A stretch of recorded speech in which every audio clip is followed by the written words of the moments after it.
Gracias por la invitación a exponer a esta comisión.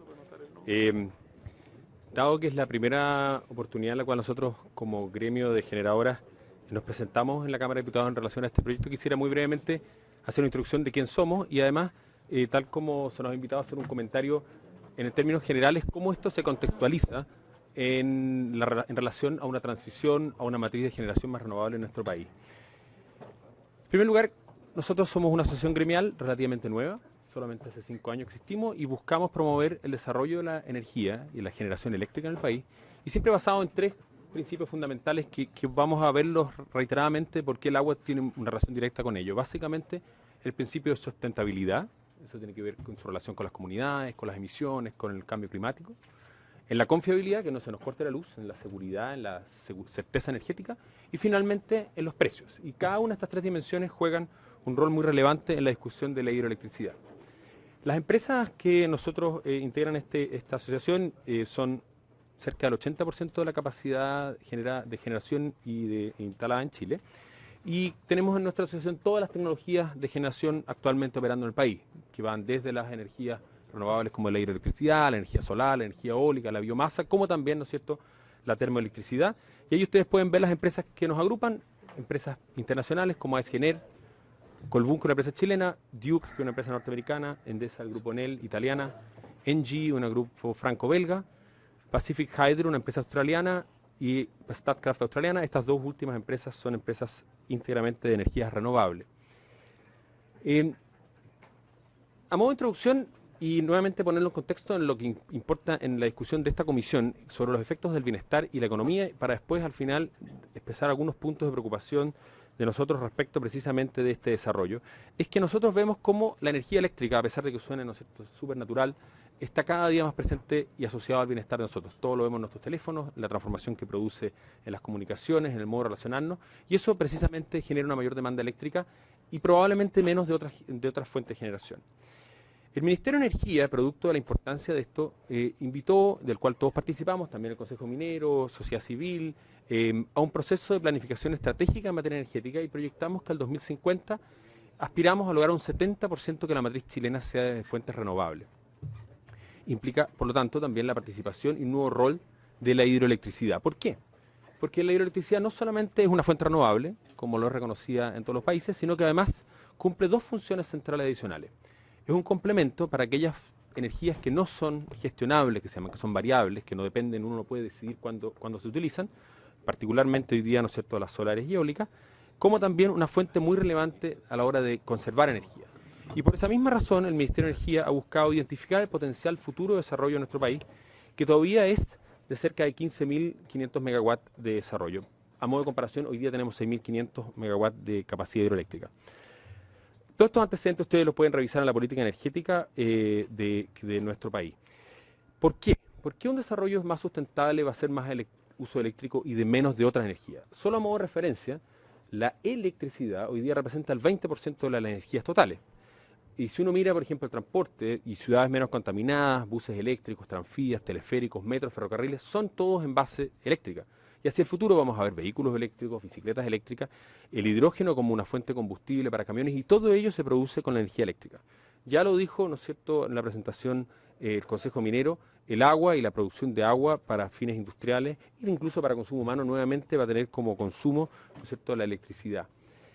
Vemos mayor uso eléctrico en la industria, en la robótica y también en nuestras casas, si bien no de la iluminación, pero de nuevas fuentes. Y por lo tanto, cuando uno mira los escenarios de demanda futura que ha planteado el propio, esto está hecho a partir de escenarios energéticos que hizo la Universidad de Chile, se proyecta que hacia el 2050 vamos a al menos duplicar nuestro consumo eléctrico. Y siempre voy a insistir sobre la palabra eléctrico porque eso puede ser que otros consumos energéticos sean menos.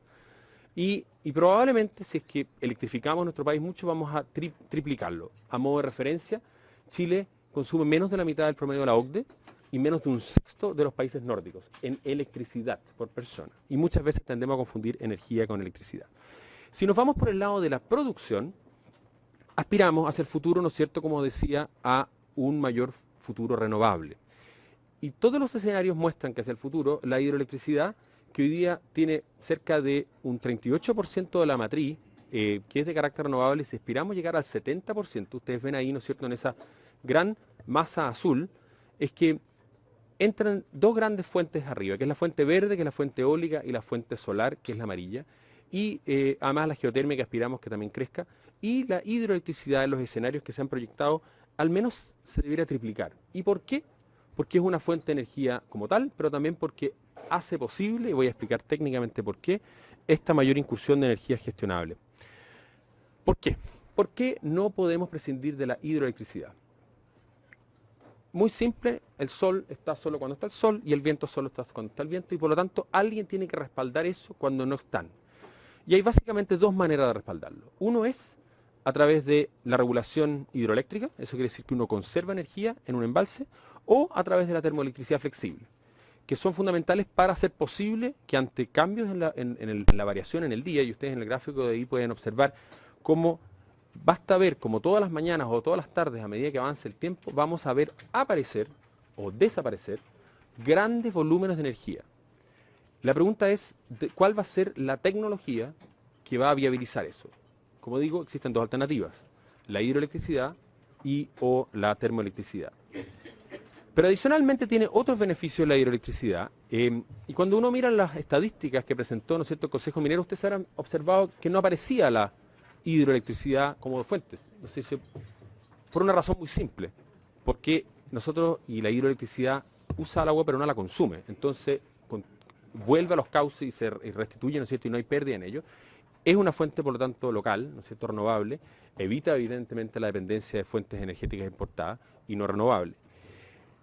Una cosa adicional, que es una parte eléctrica que decía en esta triada, la hidroelectricidad otorga estabilidad al voltaje. Cuando nosotros estamos, la gente que controla los sistemas eléctricos, que son muy complejos y que ahora a partir del 2018 además van a estar integrados en Chile, desde el Norte Grande hasta Chiloé, darle estabilidad a ese sistema, que no nos desviemos de la frecuencia, que basta con un pequeño desvío, puede significar una caída de frecuencia y una falla en el sistema. La hidroelectricidad, por su característica técnica, es muy estable y controla eso, y controla también el voltaje. Fuente de almacenamiento. Hoy en el mundo, el 97% de la energía que se almacena en materia eléctrica se almacena en el agua. Básicamente, y hacia el futuro estamos viendo que los desarrollos están vinculados a incluso subir agua, ¿cierto?, almacenar el agua y después volver a restituirla. Y por lo tanto es una fuente muy eficiente de almacenamiento, que da una respuesta muy rápida. Uno puede abrir una llave de agua, al igual que en la casa, abrir una llave de agua en una central hidroeléctrica y cerrarla de manera en pocos minutos. Hacer eso mismo con una central termoeléctrica puede tomar horas o incluso días, por los calores involucrados, por encender encender la fuente de generación. Por lo tanto, ante variaciones de demanda, esto es una respuesta muy flexible. Evidentemente hay situaciones extremas, las fallas. Cuando uno requiere compensar, y quien puede salir muy rápidamente a compensar es esta fuente, ¿no es cierto?, de energía flexible y renovable. Cuando vivimos el terremoto, ¿no es cierto?, del año 2010 o algunas de las fallas en otras situaciones de terremoto, restituir el servicio eléctrico requiere cuando ocurre estos blackouts, requiere de una cosa que se llama los black start, alguien que permita levantar el sistema. Y ahí, por ejemplo, la central Rapel, que es muy antigua, permitió levantar el sistema interconectado central de manera mucho más rápida que lo que puede hacer una central termoeléctrica. Por lo tanto, también es una fuente muy relevante en catástrofes. Y solo como punto central final, a propósito de nuestra contribución como país en materia de cambio climático, los países que tienen bajo factor de emisión son precisamente aquellos países que han logrado un desarrollo muy alto en materia hidroeléctrica. El caso, aquí pongo el ejemplo en el caso de Canadá, donde el 95% de las fuentes de generación provienen precisamente de eso, y por lo tanto son países con una baja o bajísima huella de carbono. Ahora la pregunta es cómo cumplimos este desafío de largo plazo de mayor generación renovable, fuentes más flexibles. En primer lugar, y lo que también es evidente y queremos destacar como punto, es que nosotros debemos poner el derecho humano al agua, al abastecimiento humano y el saneamiento como un punto central, y compatibilizar ese uso con señales que permitan adecuadamente expresar el nivel de escasez del recurso y cuidar su uso eficiente. En segundo lugar, es necesario contar con un marco regulatorio estable que posibilite este desarrollo. Las inversiones en electricidad son inversiones de muy largo plazo. Hay centrales que están operando hace más de 100 años, son inversiones grandes en activo fijo, y que por lo tanto un marco regulatorio que permita ese desarrollo de esta fuente de energía local evidentemente es muy necesario. Ya se ha dicho, ¿no es cierto?, y algunos de ustedes lo han mencionado, la institucionalidad en materia de agua tiene que tener un rango político suficiente, así lo han mostrado los estudios del Banco Mundial, ¿no es cierto?, que permitan coordinar de manera más adecuada los desafíos futuros, porque el agua es multiuso, multisectorial, y por lo tanto esta dispersión de instituciones requiere necesariamente una mejor coordinación en ese sentido.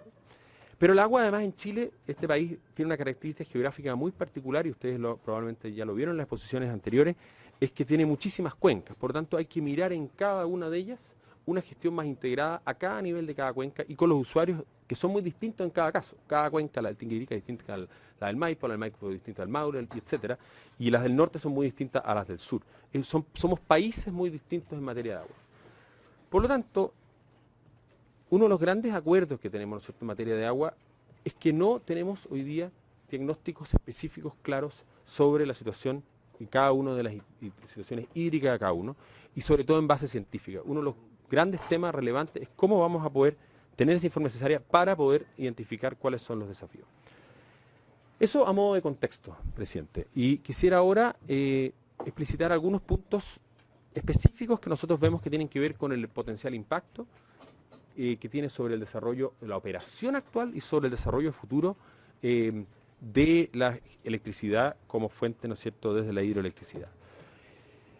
En primer lugar, está la aplicación retroactiva del caudal ecológico por parte de la EGA al margen del sistema de evaluación de impacto ambiental. Uno podría entender, ¿no es cierto?, que esa aplicación tiene precisamente una función ecológica, pero está definida en tres situaciones. En una situación de área protegida, puede sonar, ¿no es cierto?, razonable, pero existen situaciones de centrales hidroeléctricas muy antiguas, donde por definiciones o criterios específicos de la DGA, las bocatomas o colas de embalse han quedado finalmente dentro de un área o pueden quedar potencialmente dentro de un área, y evidentemente una central que fue diseñada de alguna manera no significa que si uno baja el caudal necesariamente la central deje de operar, sino que en algunos casos deja de operar completamente, ¿no? Las centrales no son, uno baja un poco y significa bajar un 20%, puede ser en algunos casos una baja leve en la cantidad caudal, puede significar una reducción total de la operación.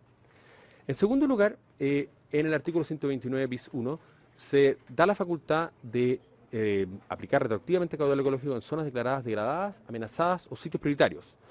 Nuevamente, no es una definición precisa, no hay criterios objetivables respecto a esta aplicación y por lo tanto esto puede implicar una reducción sustantiva de la capacidad de generación e insisto, no solamente una reducción en el volumen de caudal ecológico, sino que definitivamente variaciones en el volumen, porque los equipamientos fueron diseñados por una cierta cantidad de agua, pueden implicar incluso tener que detener la operación por riesgo de los equipamientos.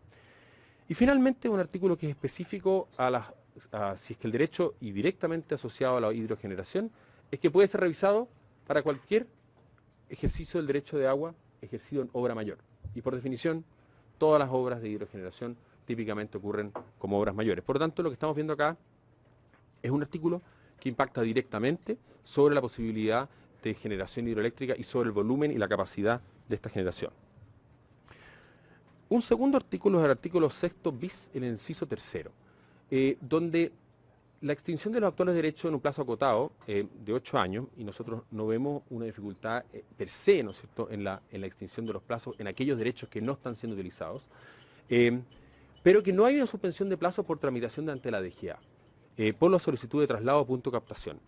En cada obra de ingeniería asociada a lo complejo que es construir una obra hidroeléctrica, siempre al final hay una situación en la cual uno tiene que ajustar y colocar, ¿no es cierto?, y trasladar las obras. Pero si uno ve que los plazos frente a la DGA, que son, y lo hemos visto en otras situaciones, plazos que pueden durar de 2, incluso hasta 11 años de tramitación frente a la DGA, o mucho más, pero ese es un rango más o menos normal, si es que por cualquier tramitación ante la DGA no se suspenden esos plazos y se llega al momento de la caducidad, toda la inversión potencial que se habría hecho, ¿no es cierto?, en estas inversiones para poder usar el agua, van a quedar en nada. Entonces ahí vemos nosotros una fuente muy importante de incertidumbre para las inversiones futuras en materia hidroeléctrica.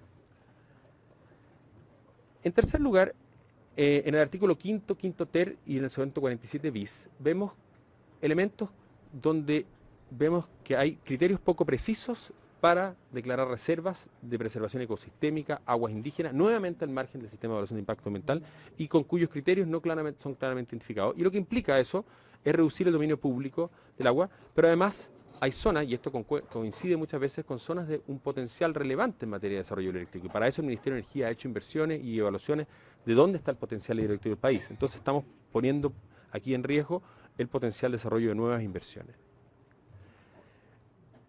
En cuarto lugar, los nuevos derechos, estas concesiones, pues quedan expuestas en el artículo 6º a una revisión permanente. Y dice, bajo criterios poco precisos, si uno mira el articulado, donde incluso es de carácter obligatorio para caudales superiores a los 10 metros cúbicos por segundo. Nuevamente, los caudales en hidroelectricidad, que el agua se usa, no se consume, son grandes volúmenes de agua. Y incluso puede aplicarse la no renovación de la concesión por el cambio de uso, lo cual evidentemente genera una incerteza relevante. Y por último, también en ese artículo 6º hay, en el modo como está redactado actualmente, una incerteza en los plazos de renovación de la concesión. Uno podría no tener dificultad en que se renueve, ¿no es cierto?, de manera automática una concesión en una obra que está operando, pero en la redacción actual, los plazos de esa renovación en el artículo 6º quedan poco precisos. A continuación, un elemento que consideramos también central, porque el agua es multipropósito, el agua puede usarse de distintas formas, pero se plantea la caducidad de los nuevos derechos como consecuencia del cambio del destino de agua indicado en el título original. Por lo tanto, lo que eso hace es impedir el uso normal y beneficioso de esa reasignación del agua. Podemos estar usando en algún momento para el riego, si es que hubiera un canal, y después para hidroelectricidad, y al hacer esa caducidad de esos nuevos derechos, potencialmente, ¿no es cierto?, se imposibilitaría un uso beneficioso del agua. Y un último elemento que queríamos traer acá es que en el artículo primero transitorio hay una aplicación retroactiva a toda la ley y a todos los derechos otorgados con anterioridad a la promulgación de la ley. Si ustedes miran el primer artículo de derecho transitorio, dice lo siguiente: los derechos de aprovechamiento reconocidos o constituidos antes de la publicación de esta ley seguirán estando vigentes, pudiendo sus titulares usar y gozar y disponer de ellos en conformidad a la ley. Sucede que la ley será, del momento que es promulgada esta ley, la nueva ley. Por lo tanto, lo que hace este artículo es, en efecto, que todo lo que dice el nuevo Código de Aguas, entendiendo que el espíritu no es ese, ¿no es cierto?, que va a haber un régimen nuevo, aplicárselo a todos retroactivamente en ese artículo primero transitorio. Si dijera, al finalmente, usar, gozar y disponer de ellos en conformidad a cómo fueron otorgados, evidentemente habría una mayor claridad. En síntesis, presidente, estamos viviendo un momento muy relevante en materia energética a nivel global. Estamos viviendo una transición, ciudades más eléctricas, transportes más eléctricos, hogares más eléctricos, menos contaminados, pero que van a ser más intensivos en el consumo de energía y que van a ser menos intensivos en otras fuentes de energía. Y en ese sentido, la hidroelectricidad juega un rol central en este desarrollo sostenible que aspiramos como país. Si aspiramos, y tal como el ministro de Energía, Máximo Pacheco, lo ha planteado, de llegar al menos un 70% de energía renovable y a un 60% en el año 2035, a veces miramos 2050, pero la aspiración es llegar al 60% al 2035, que implica triplicar, según las estimaciones de la generación hidroeléctrica para viabilizar, entre otras cosas, la posibilidad de que el solar y eólico, que no podemos gestionar adecuadamente, ingresen a nuestra matriz energética. Esa capacidad necesitamos viabilizar las inversiones en esa materia y además preservar la actual operación del sistema hidroeléctrico. La reforma en su estado actual de tramitación, y esto es materia relevante, ¿no es cierto?, para esta comisión, genera incertidumbre e impactos relevantes en la operación actual del sistema, por tanto impactos económicos en cómo opera actualmente y sobre todo en el desarrollo de nuevos proyectos, y por tanto lo que pone en riesgo en concreto es esta ¿no es cierto?, concreción de una matriz más renovable y esta electricidad que aspiramos que sea, ¿no es cierto?, base de un mayor desarrollo económico y social de Chile. Por tanto, como he tratado de exponer muy en síntesis y tratando de explicar un poco la distinción del sector energético, aquí y hemos visto que la política energética fue muy exitosa al desarrollar un diálogo profundo, un diálogo compartido, a partir de información que logramos conversar y trabajar detalladamente. Hubo evidencia científica, expertos internacionales. Es que nosotros creemos necesario, y lo hemos discutido también con diversos ministros, y por eso quisiéramos compartirlo con ustedes, construir una política de esos recursos hídricos compartida en esta diversidad de sectores y que sea sostenible, y por tanto, a partir de ese desarrollo sostenible, identificar los cambios regulatorios pertinentes que pudieran iluminar y perfeccionar el actual reforma del Código en trámite. Eso quisiera compartir con ustedes y agradecer especialmente la invitación, porque como digo, es la primera vez que tenemos la oportunidad de exponer sobre el sector generación en la Cámara de Diputados y cómo el sector hidrogeneración en particular puede viabilizar o no el desarrollo de un futuro más renovable para nuestro país. Muchas gracias. Muchas gracias por la exposición. Vamos a hacer una ronda de consultas. Sé que alguno de los parlamentarios quiere hacer alguna pregunta. ¿Todo muy claro? ¿Preciso? ¿Nítido? ¿Nítido como el agua? Diputado Marcelo Chilin.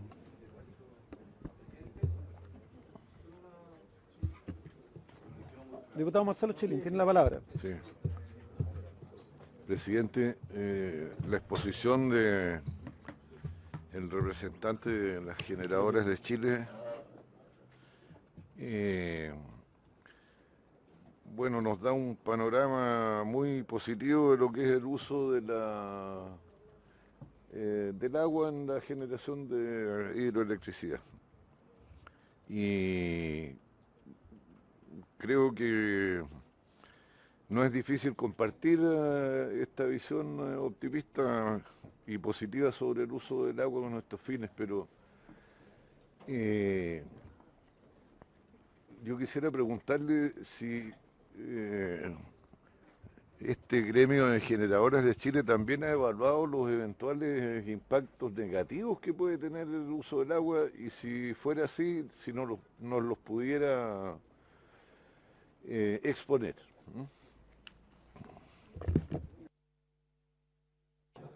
Gracias, diputado Chile. Una consulta, diputado Chile, ¿su consulta quiere que sea reservada o abierta?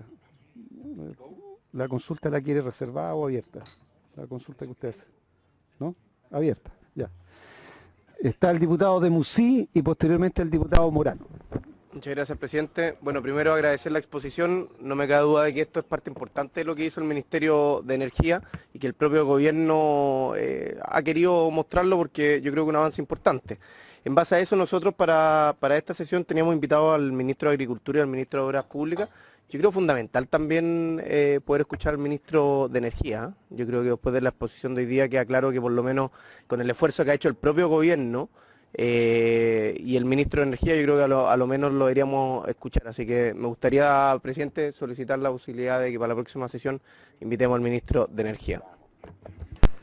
Gracias, diputado de Musí. Diputado Morano. Consulta muy breve respecto al cuál es el consumo de agua que tiene estipulado para la generación de hidroeléctrica. En el informe anterior dice que la industria completa ocupa el 7, así que me imagino que menos que eso será. O este informe del Consejo Minero. Diputado Lorenzini. Aprovechar lo que dice el diputado de Musí. Mañana nosotros como bancada tenemos invitado a almorzar al ministro Pacheco. Lo invito a almorzar a la bancada y ahí aprovecha de hacer... no, ya. Muy bien. Diputado Melero. Gracias, presidente. Bueno, agradecer la presentación, muy clara también. Y quisiera ir sobre el planteamiento que don Claudio hace sobre el punto de las reservas para la preservación ecosistemática o aguas indígenas al margen de los estudios de impacto ambiental, ¿no? O declaración de impacto ambiental. Y señalan que son criterios poco precisos. Este es un tema, presidente, que se da especialmente en muchas comunidades y en comunidades altiplánicas, ¿no? Arica, por ejemplo. Sí, sin duda, ahí Todos los caminos conducen a Roma. Todos los caminos conducen a Roma. El diputado Melero le preocupa. Presidente, Diputado Melero, no se deje distraer. no, presidente, es que está la diversidad cultural que represento, presidente, porque también tengo Anglo American en Colina, ¿no? Muy bien. Y también tenemos una serie y que el diputado Out pretende también representar, así que la minería es de todo Chile, pero es un país minero, como se dice. Pero básicamente, tratar de obtener de don Claudio, ¿cómo perciben ellos que sería un buen tratamiento del tema de las comunidades o aguas indígenas sobre derechos ancestrales, que muchas veces hay ahí situaciones, digamos, que obviamente es de interés cuidar el patrimonio cultural en esa materia del país, pero muchas veces los proyectos no avanzan y se eternizan por esta materia. pareciera ser que la normativa medioambiental que hay hoy día en el país es insuficiente para abordar adecuadamente eso, o quizás no, quisiera escuchar a don Claudio, pero quisiera que si él pudiera muy brevemente por dónde cree él que el país debiera de enfrentar específicamente este tema. Muchas gracias, diputado Melero. Le damos a dar la palabra a nuestro invitado para que pueda responder a las consultas. Don Claudio, tiene la palabra. Muchas gracias, presidente, y muchas gracias por las preguntas. Yo creo que sin duda es evidente que como toda actividad humana y como toda actividad en particular económica, ¿no es cierto?, genera impactos. Eso es parte inherente y por eso tenemos como sociedad y como el país un sistema de evaluación de impacto que evalúa tanto los proyectos, ¿no es cierto?, en cada uno de sus casos, como también los impactos medioambientales y en su entorno socioambiental. Pero quisiera ser más preciso aún. Yo creo que en materia hidroeléctrica y en materia en general en proyectos es impensable el desarrollo de proyectos que no sean sustentables. Y cuando digo sustentable, quiere decir que hayan evaluado, y por eso fue parte de la discusión de la política energética, los impactos que tiene sobre el medio ambiente, hayan buscado evitarlos, hayan buscado mitigarlos o hayan buscado compensarlos. Y sobre todo cuando tenemos como contraposición, ¿no es cierto?, en el desarrollo, en el caso hidroeléctrico, que viabiliza esta matriz renovable, por otro como contrapartida, ¿qué alternativas hay, ¿no es cierto?, como otros usos de combustibles o otras fuentes? Entonces siempre hay que mirar en la integralidad los impactos que tiene, ¿no es cierto?, un desarrollo hidroeléctrico. Tenemos historias del pasado muy difíciles, ¿no es cierto?, en esta materia, pero el desarrollo futuro de estos proyectos es absolutamente imposible pensar y conciliar un desarrollo de hidroelectricidad si es que esto no se hace adecuadamente en su entorno de comunidades, y por eso hemos trabajado con el Ministerio de Energía en el desarrollo de una guía de estándares de participación y desarrollo con las comunidades, y así también lo entienden las empresas. O sea, una empresa hoy día no puede pensar en un desarrollo de proyectos si es que no lo hace de manera adecuadamente dialogada, de manera temprana, de manera de crear valor compartido con las comunidades. En materia de biodiversidad, que también fue materia de discusión en la política energética, cómo mitiga y compensa los impactos en materia de biodiversidad.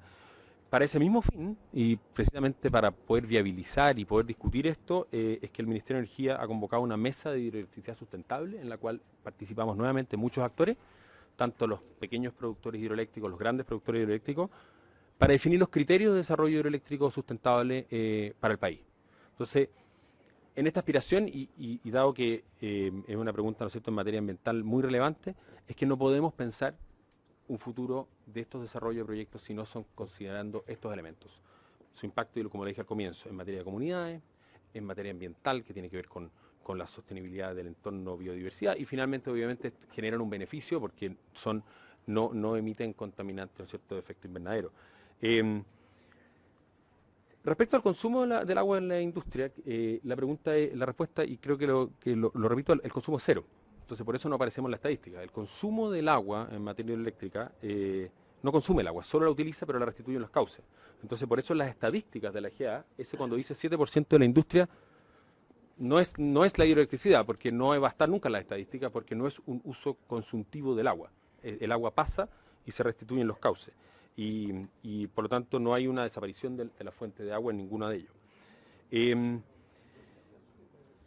Y tampoco, esto evidentemente tampoco nos afecta a la composición de la calidad del agua. El agua, incluso en algunos casos, puede contribuir de manera positiva, ¿no es cierto?, sobre todo en escenarios de cambio climático, puede contribuir a varias otras cosas, y lo vemos en el mundo. Contribuye, por un lado, puede ser multipropósito para reservas de agua dulce, se usa en otros países para el control de crecida. Vemos, ¿no es cierto?, que el futuro es más variable en materia de cambio climático, por lo tanto, ayuda al control de crecida, y no cambia la composición del agua, porque solo pasa mecánicamente por una turbina, pero no hay ningún tipo de proceso asociado a eso.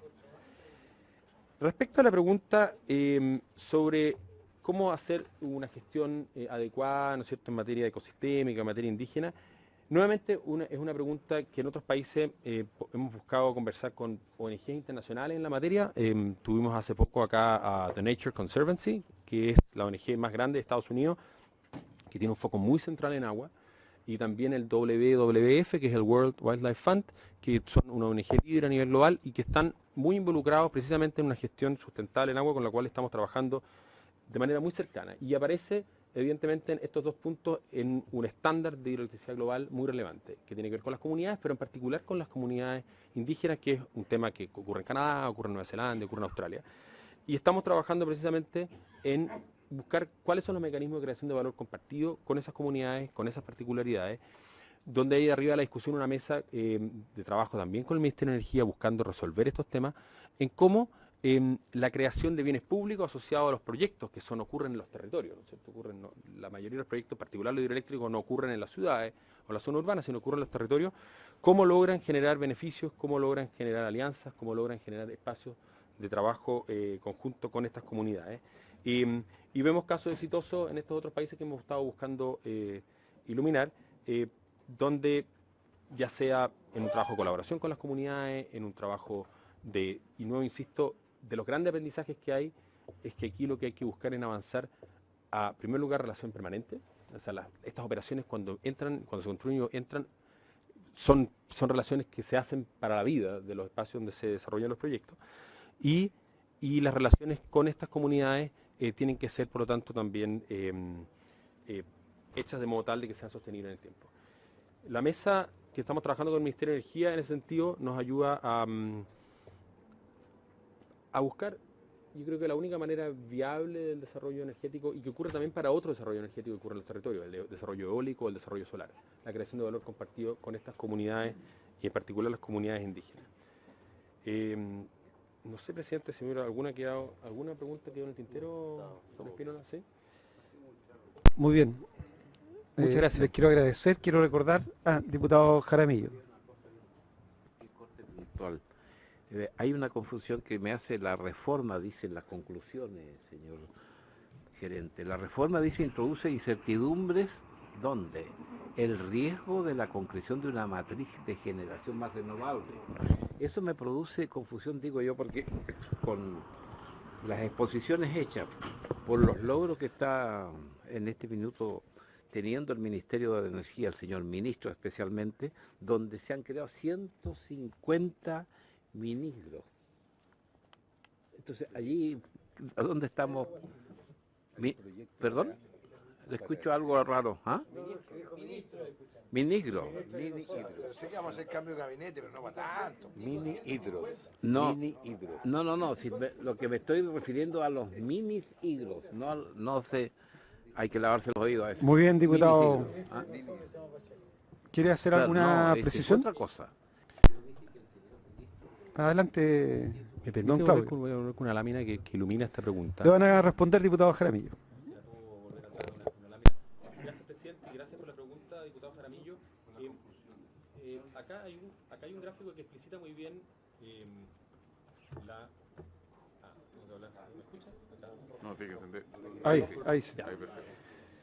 Efectivamente, vemos, ¿no es cierto?, en el último tiempo un desarrollo de pequeñas centrales hidroeléctricas, las conocidas mini hidro, que tienen, ¿no es cierto?, la característica que no regulan agua, sino que toman el agua, son pequeños caudales, nunca tan pequeños tampoco, estamos hablando de varios millones de dólares en cada caso, y que aportan, ¿no es cierto?, generación renovable en territorios bien específicos.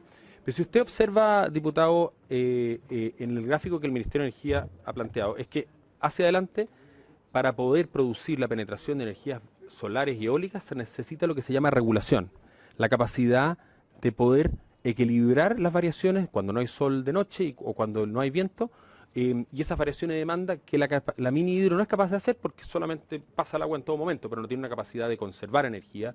Lo que sí son capaces de hacer, ¿no es cierto?, los embalses en esto. Y por eso vemos, y el caso más paradigmático ha sido el caso, por ejemplo, de Portugal, que lo vieron todos probablemente en la noticia, que fue capaz de actuar varios días operando en base a energías renovables, porque ha invertido mucho en energía eólica, como lo vimos, ¿no es cierto?, en la última licitación que hizo el Ministerio de Energía acá en Chile también, lo vemos como aparece en verde y que va a crecer mucho. También tiene energía solar, pero porque tiene un espacio enorme, en el caso de Portugal, de capacidad de embalse, que es capaz de compensar esas variaciones. Y así también en el norte chileno estamos viendo proyectos que están buscando subir agua, que es un embalse incluso de agua salada, para poder complementarlo con energía solar. Entonces, en ese gráfico, espero eso responda, lo mini hidro es lo celeste, lo azul es la hidráulica convencional, que al menos en su conjunto la suma va a triplicarse. Por lo tanto, para ese futuro más renovable se va a requerir desarrollar mini hidros, y hidros medianas e hidros grandes, porque, y el último dato que le voy a dar, en el caso por ejemplo, de Suecia, que es un país que tiene mucha hidroelectricidad, 94% de la hidroelectricidad, que es lo que se produce en el país, el 91% lo producen centrales de más de 10 megawatts, que son solo 20. Y las otras 3.000 son muy pequeñas, pero producen solamente el 8% de energía. Entonces, quiero decir que la mini hidro es relevante, sobre todo localmente, pero no genera volúmenes suficientes para satisfacer la demanda futura y particular renovable. Muy bien, muchas gracias. Queremos agradecer a nuestros invitados su exposición, su aporte. Quiero decirles que son las 17.